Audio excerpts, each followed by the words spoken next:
Good evening, welcome to English News Bulletin, and for this edition we'll begin with the headlines. The umbrella organization for survivors of the 1994 genocide against the Tutsi in Rwanda, Ibuka, says that due to the particularity of the history of the genocide committed against the Tutsi in the Karama sector in Huye district, it is appropriate that this memorial should be placed at the national level.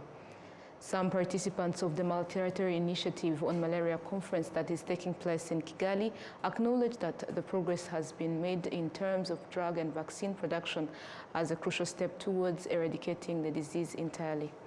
On the international scene, voters in 4 mostly Serb municipalities of northern Kosovo have gone to the polls to decide the fate of the ethnic Albanian mayors whose installation sparked violence a year ago. Okay.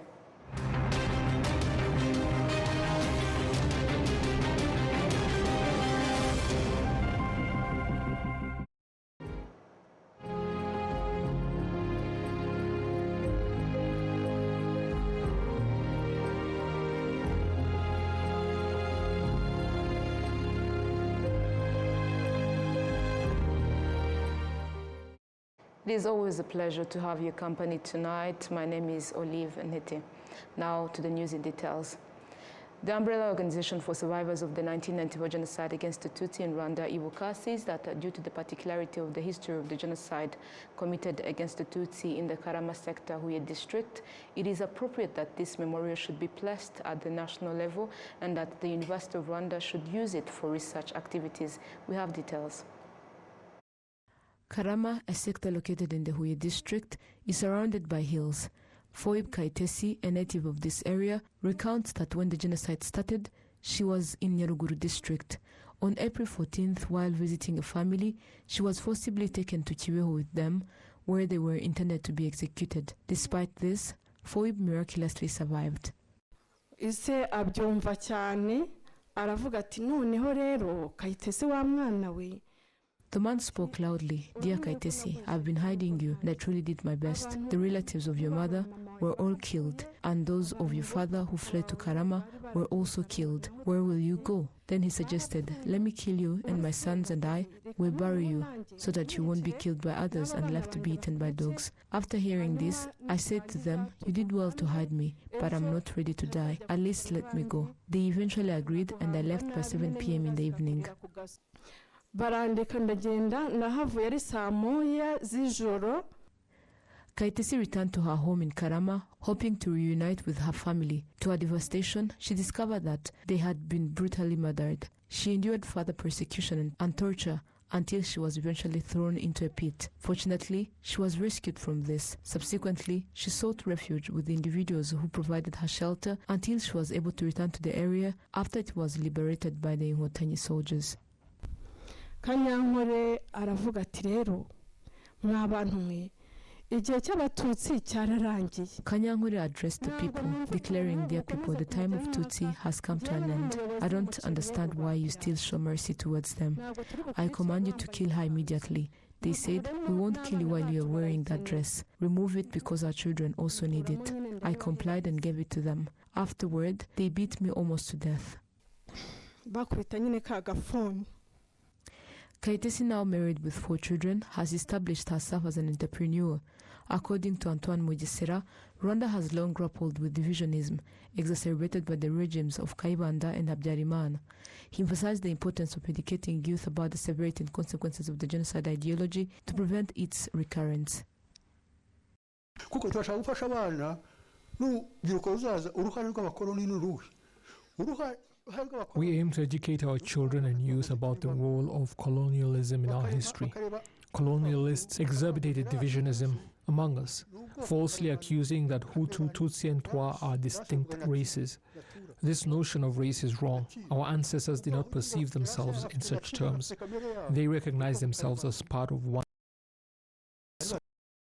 Tutsi and Twa, perpetuating harmful stereotypes and divisions. We must reject these false narratives and embrace our shared heritage as Rwandans.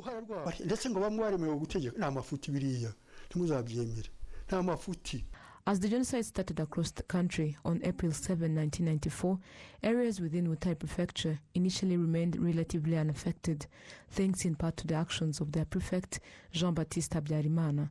Despite facing repercussions, he resisted the incitement to participate in the atrocities.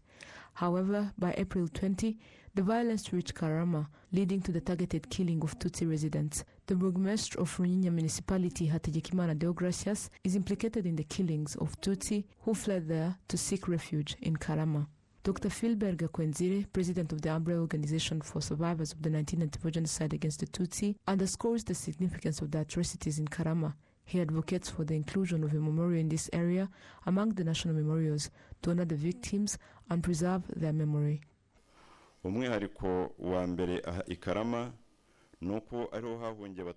first significant is that Tutsi sought refuge in this place in April 1994, and tragically many of them lost their lives here.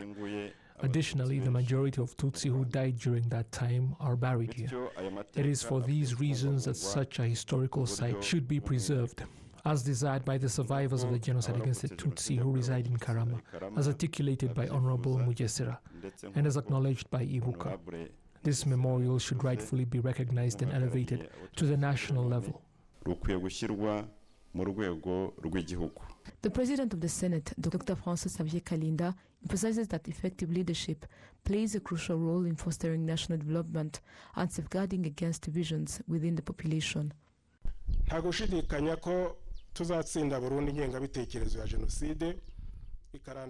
We have no doubt that this will ultimately defeat the ideology of genocide and completely eradicate it. Over the past 30 years, we have made significant strides, all attributable to our resilience and unity. As we commemorate for the 30th time, we cannot overlook the importance of the strong leadership that values and protects every Rwandan, while also promoting unity among us. The Karama Genocide Memorial serves as the final resting place for approximately 68,000 victims of the 1994 genocide against the Tutsi.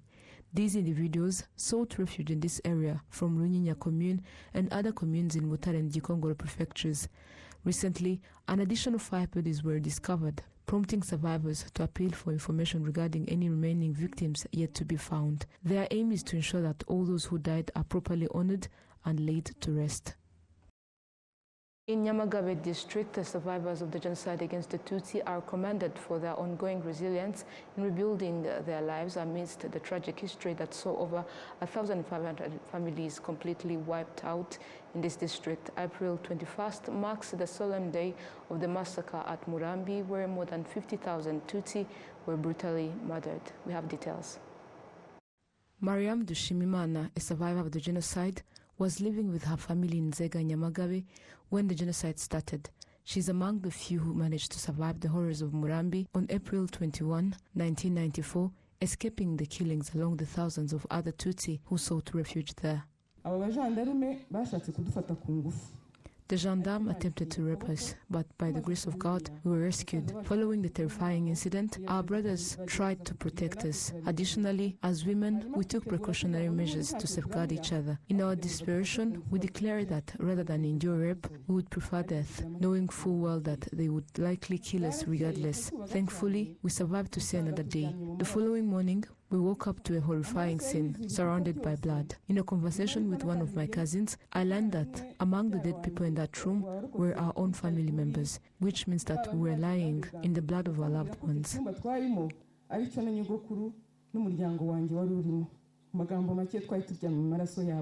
Mariam, along with fellow survivors of the genocide against the Tutsi in various areas, said that over the past 30 years, the government has played a big role in helping them to continue living and restoring hope in their lives. Slowly but surely, we managed to regain our lives. I returned to school and successfully completed my university studies. Today I'm married and a proud parent to Rwandan children. Rediscovering the joys of life, I'm driven by a profound desire to contribute to the rebuilding of my country. I'm dedicated to the pursuit of Rwanda's sovereignty, striving to foster a united nation free from divisive ideologies that fueled past tragedies.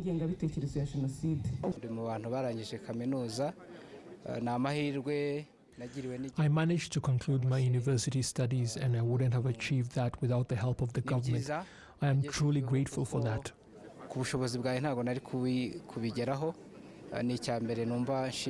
The victims of the genocide in Murambi comprised both Tutsi who sought refuge in the region and others who were relocated from the communes of Nyamagabe, Mudasomwa, Rukondo, and Karama under the false promise of safety.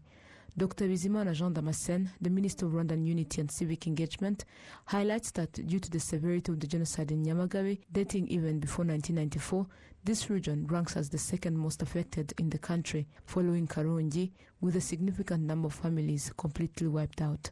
Aka karere ka Nyamagabe iyo urebye imiryango yamenyekanye yazimye. When closely evaluating the families that were completely wiped out in 1994, Nyamagabe district ranks second after Karongi. It bears the burden of the second highest number of families completely wiped out. Records indicate that in Nyamagabe district, 1,535 families comprising of a total of 5,790 people met this tragic fate. During the 30th commemoration of the 1994 genocide against the Tutsi in Murambi, where most Tutsi lost their lives on the 21st of April 1994, Honorable Donatil Mukabarisa, the Speaker of the Chamber of Deputies, commended genocide survivors for their remarkable resilience and determination in rebuilding their lives in the aftermath of the horrific events they endured. I commend the remarkable courage of survivors and their contributions to the development of our country. Their journey begins with rebuilding themselves from the devastation they endured. We understand that this path is immensely challenging, given the experience they endured. However, true heroism lies in transcending those experiences and embracing resilience instead.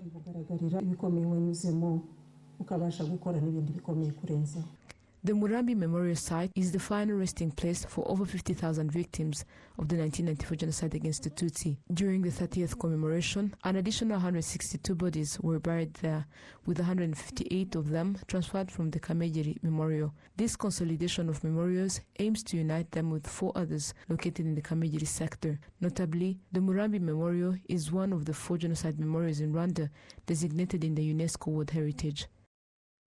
To more news, the Governor-General of New Zealand has noted that the 1994 genocide against the Tutsi was not an accident and was instead a planned event that was intended to eradicate a people.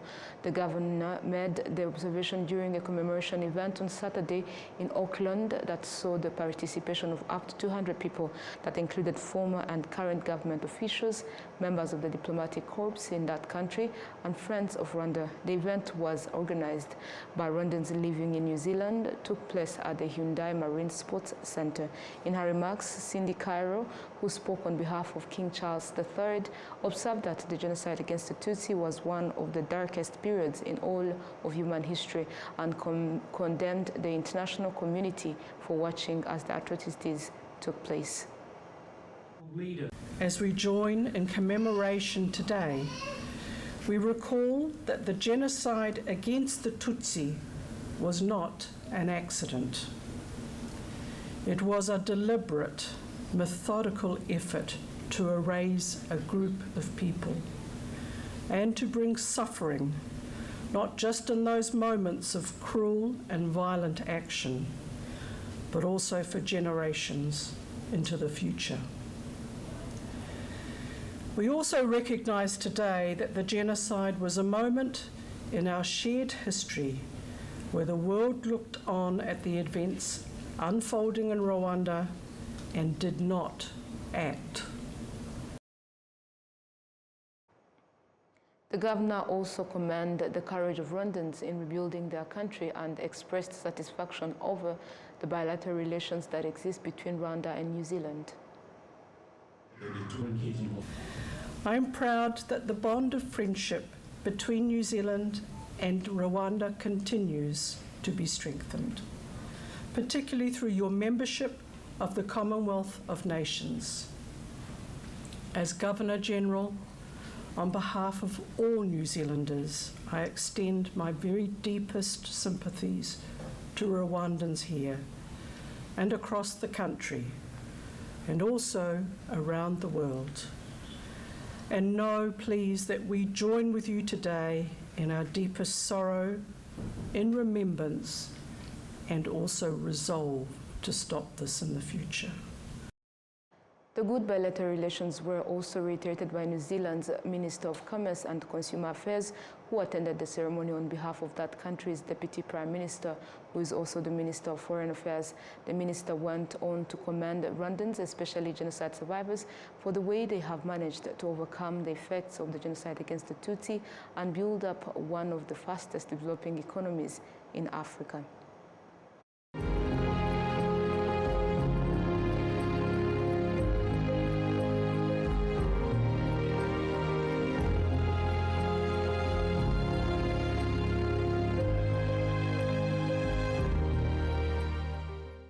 To more news now to health matters. Some participants of the multilateral initiative on malaria conference that is taking place in Kigali acknowledge that progress has been made in terms of drug and vaccine production as a crucial step toward eradicating the disease entirely. Adams Kwizera with the details. The residents of Kigali City, along with the participants of the Multilateral Initiative on Malaria conference taking place in Kigali, came together for a mass sports activity known as Cafe Day. During this sport activity, local residents were asked to play their part in eradicating malaria, with some pledging their commitment to the cause.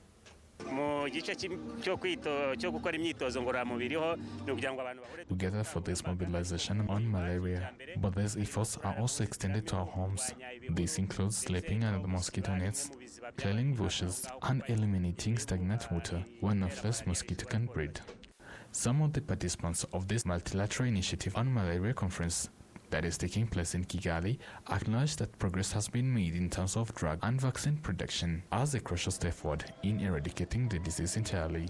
Well, yeah, I guess you refer to the vaccine that has been recently recommended by the WHO, and I believe it's a huge step forward after over 30 years of research trying to get a vaccine that we finally have one, and it's slowly being endorsed by countries. I truly believe it's a big step forward, yes. More healthy we try to be when it comes to eating well and being well by exercising, the better chance we have of being able to fight any illness that we get. But of course it's individual, so it depends on the person, but being healthy and being active is always a good way forward. The Minister of Health, Dr. Sabine Sanzimana, emphasizes that the conference will provide a valuable opportunity for collaborative efforts towards the complete eradication of malaria, particularly as Rwanda has made significant progress in this endeavor.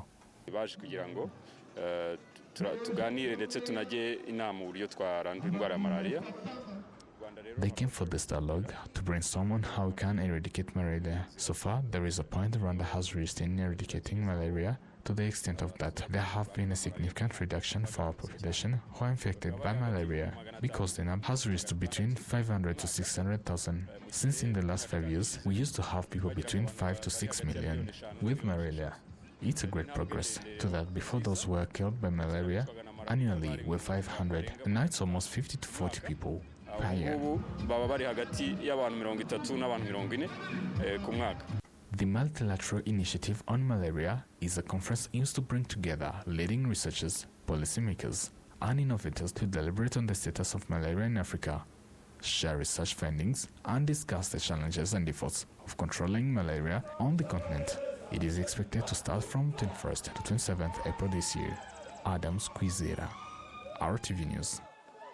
Thank you, Adams, for the details. Now to education matters. Research has found that students in technical secondary schools have far more opportunities of finding employment in the job market, which is why the government has been a lot of emphasis in developing TVET schools, as was recently noted by the Prime Minister, Dr. Edouard Ngirente, when he appeared before the parliamentarians.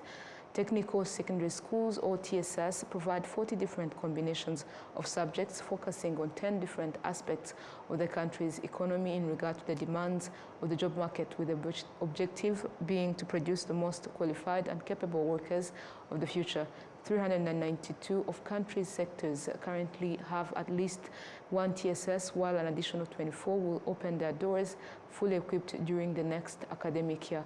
Last year, 43% of all students who completed their ordinary level education turned to technical secondary schools to continue their high school education, with the objective being to raise that figure to 60%.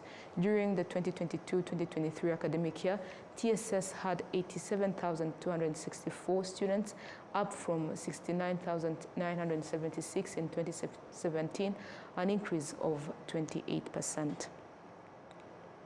To more news, recipients of government assistance in Kamonyi district are showing how the support has enabled them to come out of extreme poverty and gradually begin to develop with the rest of the country. The local residents are now no longer classified as unable to properly meet their needs after 2 years of receiving the assistance. Some of the former recipients have now become successful farmers after properly investing the assistance they received. In one of the sectors where the program has been running, as many as 100 families are no longer in assistance after just 2 years of receiving it, with many more now able to afford their health insurance when that was not the case before. The assistance is provided by the government through the partnership with NGOs, and a key strategy employed is to help local residents to understand the need to pull themselves out of poverty. The non-monetary poverty status of the 5th Population and Housing Census of 2022 found that Gisagara district has the most people in poverty in the entire country, with a figure of 45%, followed by Nyanza, Nyamagabe, Rutsiro, Ngororero, Nyagatare, and Gatsibo with the rates of between 37 and 40%. The districts with the fewest people in poverty were found to be in Kigali City, as well as Rulindo, Kamonyi, Rwamagana, and Musanze, all with figures below 30%.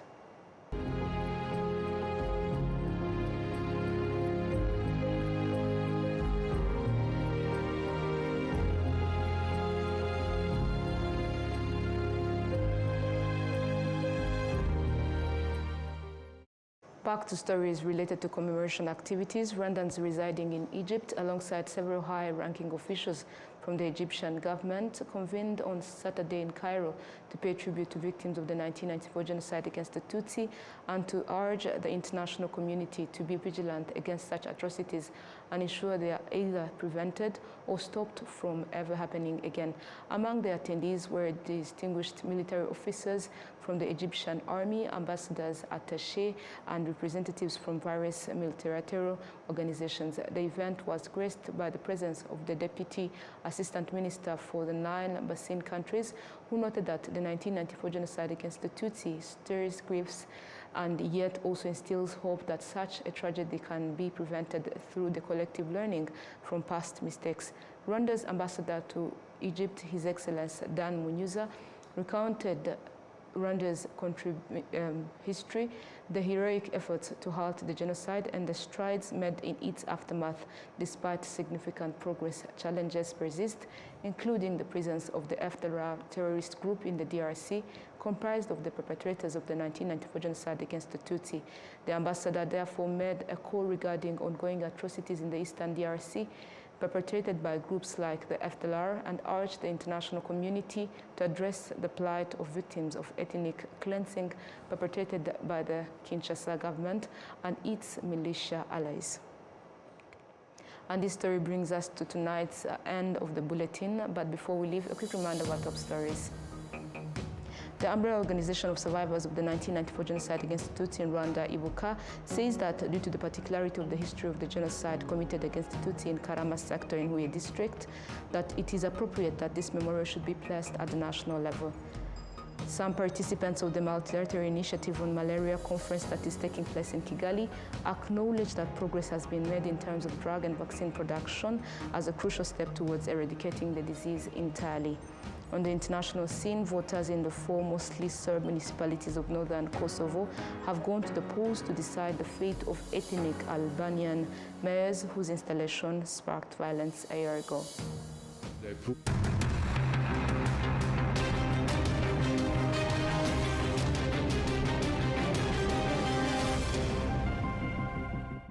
That is where we end our news bulletin. On behalf of the technical and news production team, thank you for being part of our news today. Have a fruitful week ahead. Take care.